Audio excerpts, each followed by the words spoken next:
absolue et gouvernerait donc la France. Et il y a une deuxième option, qui est la capacité que nous ayons entre députés demain, à la fois de l'actuelle majorité présidentielle, mais élargie à des démocrates, à des républicains, à avoir une alternative. C'est ça le choix qui va être celui des Français dans la semaine qui vient. Est-ce qu'ils veulent donner une majorité absolue à l'extrême droite, au Rassemblement national, leur donner les clés de notre pays ?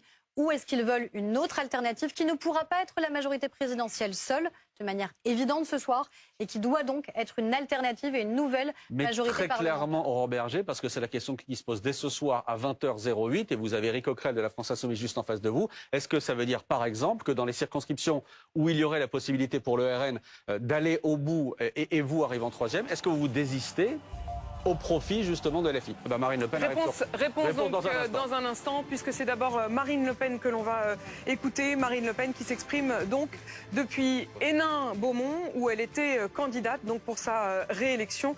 Marine Le Pen qui va donc s'adresser d'abord à ses militants. Mes chers compatriotes, la démocratie a parlé et les Français ont placé le Rassemblement national et ses alliés en tête et ont pratiquement effacé le bloc macroniste. Tout d'abord, comme responsable politique, je me félicite de la participation si élevée qui donne une force particulière au résultat de ce soir. Les Français ont ainsi, dans un vote sans ambiguïté, témoigné de leur volonté de tourner la page après 7 ans de pouvoir méprisant et corrosif. Nous en remercions chaleureusement les électeurs et accueillons ce résultat, première étape vers un choix d'alternance comme une marque de confiance qui nous honore et nous oblige.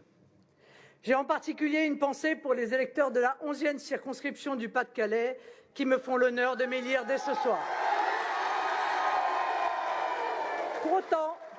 Pour autant, rien n'est gagné et le second tour sera déterminant.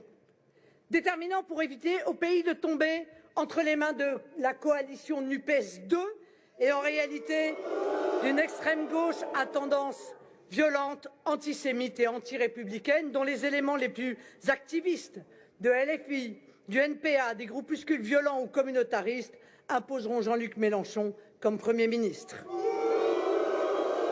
Déterminant surtout pour donner à Jordan Bardella une majorité absolue à l'Assemblée nationale, pour lancer dès la semaine prochaine le redressement de la France et le rétablissement de l'unité et de la concorde nationale.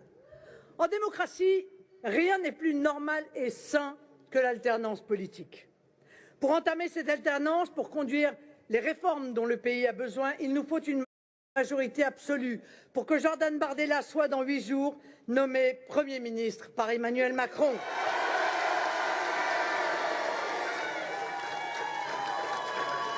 Majorité claire, il se trouvera toujours quelques féodalités anciennes, des inerties programmées et de basses manœuvres pour faire échec à la vraie alternance dont le pays a urgemment besoin.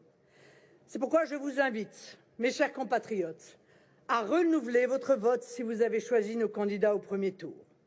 Si vous avez fait un autre choix, je vous appelle à rejoindre dimanche la coalition de la liberté, de la sécurité et de l'unité. Dimanche, en votant pour les candidats de l'Union nationale, vous ferez en sorte que le pays retrouve dans l'unité et la fraternité l'énergie pour ne faire plus qu'un. En ces jours qui viennent, gardez-vous de ceux qui, en usant d'une peur injustifiée ou de menaces inventées, voudraient uniquement faire perdurer un système qui a failli et a vécu. Aucun Français, je dis bien aucun Français, ne perdra de droits. Au contraire, les droits seront garantis et dès lors que la situation le permettra, de nouveaux seront créés au bénéfice de chacun. Mes chers compatriotes, ce 30 juin 2024, dans le pays renaît l'espérance. Le 7 juillet, mobilisez-vous pour que le peuple gagne. Vive la République, vive la France. Marine Le Pen,